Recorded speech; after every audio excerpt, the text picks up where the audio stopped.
So the combat and fight phase has got even more important in 9th edition. Today we're going to have a full overview of the charge and fight phase and a bunch of sneaky tricks that can get you a little bit more out of it.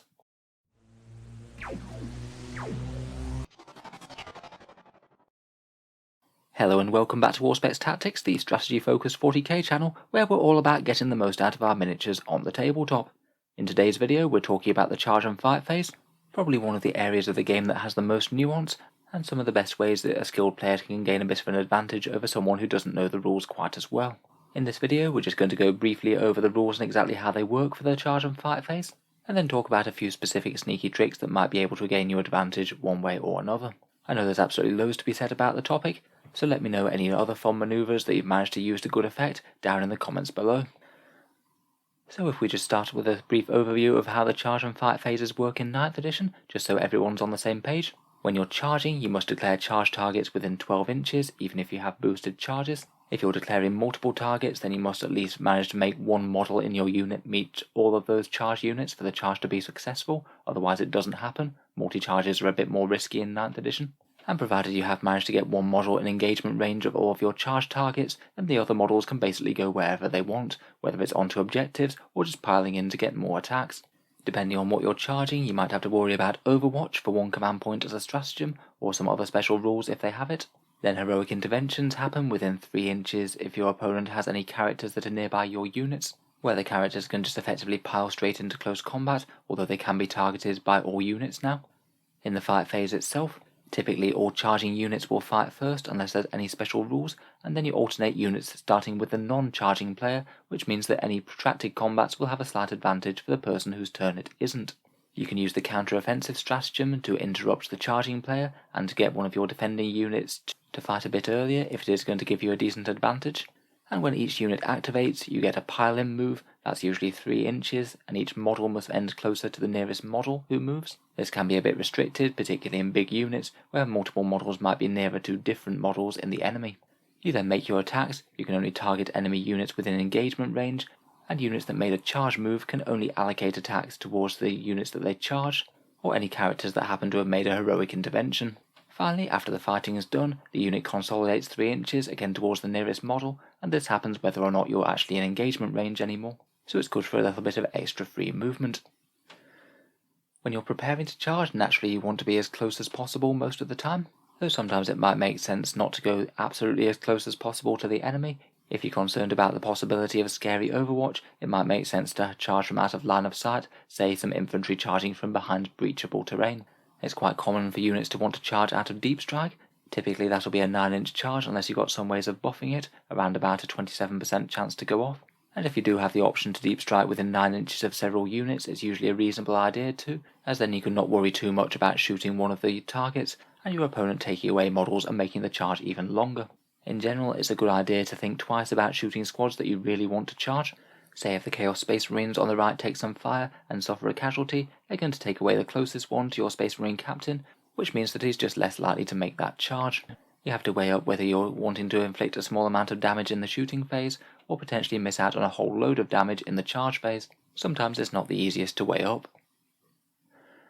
When we're actually charging, ideally you want to pick enough units to charge that you're going to get maximal amount of damage output. It's not like great if you're just charging a massive melee unit into one fire warrior, for example.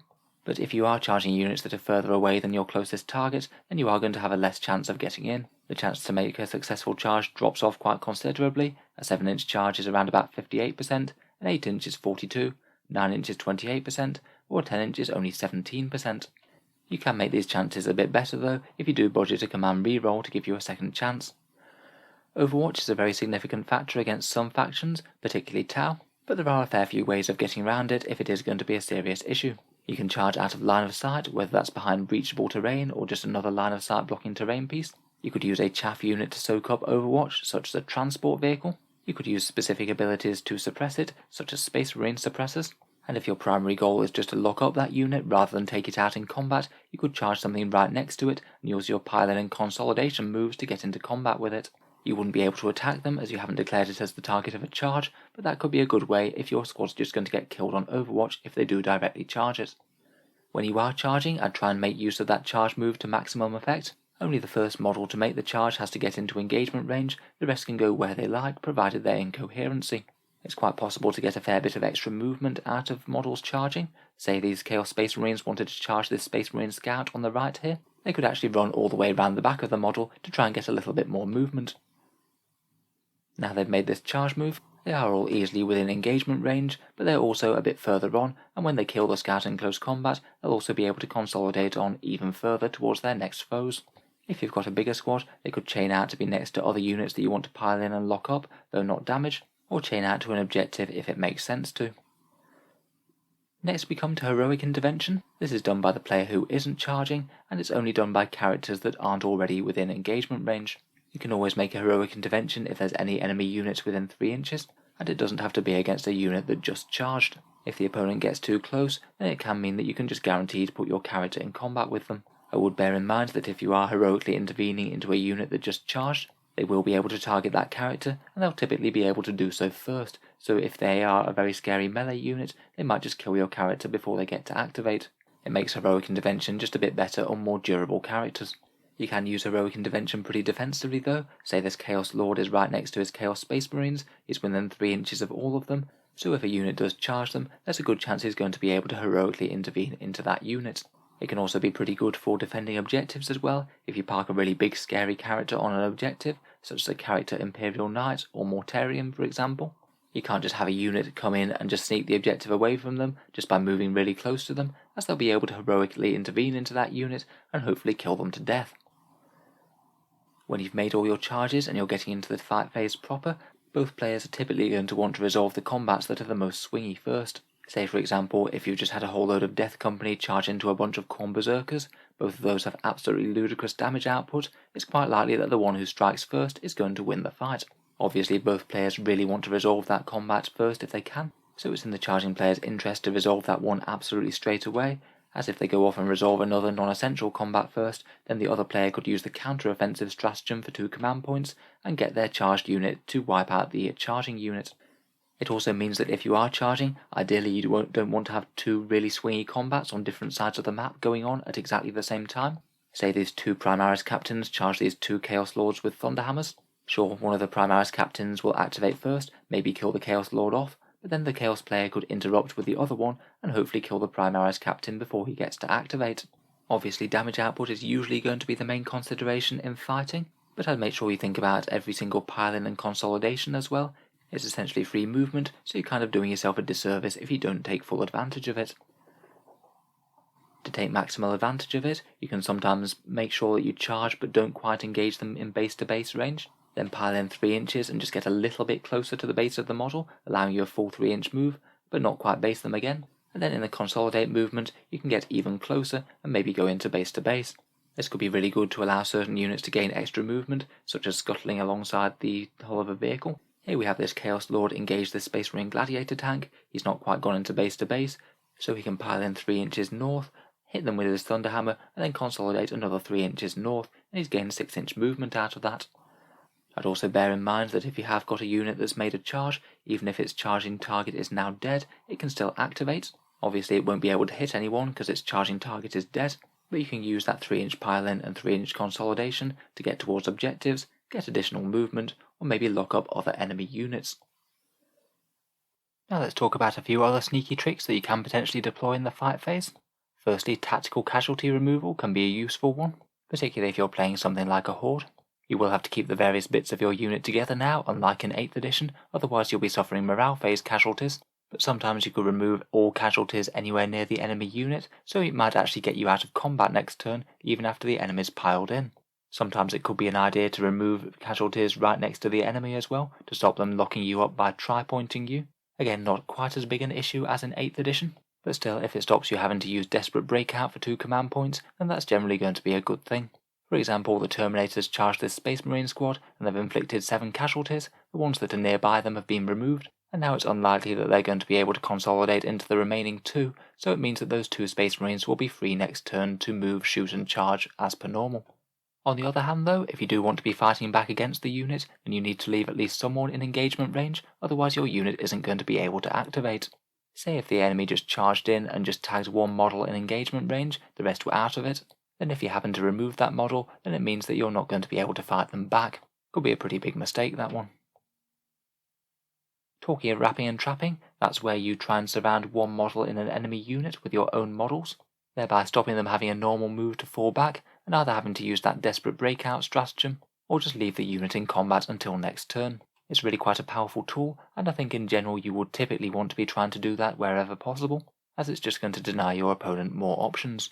For an example, these Chaos Terminators have charged these Space Marine Scouts. They're quite likely to just obliterate them in close combat, and then hopefully they're going to try and use their pile in and consolidate moves to go and wrap and trap the Space Marine squad on the right.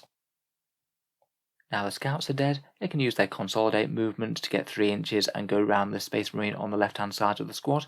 Because there are Terminators on 3 different points over the model, typically he won't be able to fall back. The Space Marines will be able to hit the Terminators back, but unless they use Desperate Breakout, they won't be able to fall back away from them in their next turn. If you manage to do this with multiple different combats on different parts of the battlefield, then your opponent can only use Desperate Breakout on one of them, and if they're primarily a shooting army, it could leave them in a really sticky situation. Not only will they have to keep a unit in combat that they didn't want to, but they won't be able to shoot the unit that's engaged them with any of their guns. Next up, the charge and fight phases do have quite a lot of interaction with terrain, and it can be quite situation specific. It can be pretty handy for slowing movement and charge distances. You can get heavy cover and defensible bonuses, but one thing that I quite wanted to talk about was defending breachable ruins and things to try and make your squads very hard to charge.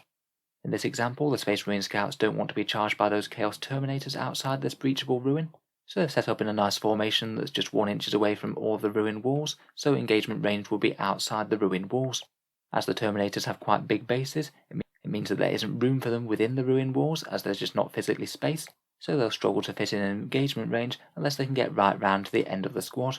Even if it doesn't 100% stop them from being engaged, it might make their charge range quite a lot longer. Another thing with terrain is if you're setting up out of deep strike, you only have to set up 9 inches away from the other enemy models, and that means if you're trying to engage an enemy unit on a first floor ruin, technically by using the vertical engagement range and the horizontal engagement range, you might only need an 8-inch charge. It's because the diagonal distance will be 9 inches, and it means because of triangles, the horizontal distance will be very slightly shorter than the diagonal, so typically you should be able to get an 8-inch charge out of deep strike on anyone on first floor ruins. Finally, there are all sorts of special rules that affect the fight phase in 40k. One of the most common is Fight Twice abilities, which are becoming slightly rarer as the codexes come out, usually being restricted to certain units. Obviously, paying 2 command points just to activate again is a really big damage boost, but I would bear them in mind as well for doubling down on movement shenanigans, such as piling in and consolidating again, as you get to do that twice. It could allow some Assault Intercessors an extra 6-inch movement to get exactly where they need to be, and maybe take an objective or something. Could be worth 2 CP in a pinch. It might make other shenanigans such as wrapping and trapping that bit easier as well. You can also use teleport type abilities such as the jump to leave close combat without falling back, so you could technically charge again the same phase even if you were in combat across the map. And lately we're seeing some powerful always fight last abilities such as with the Space Marine Judicia or the Silent King. These guys can be really powerful for defending nearby units, meaning that your opponent really isn't going to want to charge anything into them, unless they can tank the damage output of the combat unit before getting to fight themselves. So I hope you've enjoyed a brief rundown of the charge and fight phase, and a few tricks to try and get a little bit more out of it. Probably the biggest thing that newer players tend not to do is to maximise the amount of movement they can get out of charging, piling in and consolidating, so that would be my biggest takeaway message. As I said, if you can think of any other sneaky tricks, please let me know down in the comments below. I'll be sure to have a read over your ideas. If you've enjoyed the video, then feel free to subscribe to Auspex Tactics. We'll certainly be trying to keep a few more general tactics videos like this coming, so subscribe or check back if you'd like to see more. Finally, if you have been enjoying my videos, I would just like to mention that the channel has a Patreon page, which you can find down in the video description. Making all of the YouTube videos does take a fair amount of time, so if you are enjoying regularly, then any support is massively appreciated. Channel patrons get to see certain videos early, there's regular votes to see what sort of things come next on the channel, and you also get automatically entered into the Auspex Tactics prize giveaway with a chance to win some big kits each month. If any of that sounds interesting, feel free to check out the link down in the video description. In any case, a massive thank you for listening, and I'll hope to see you guys next time.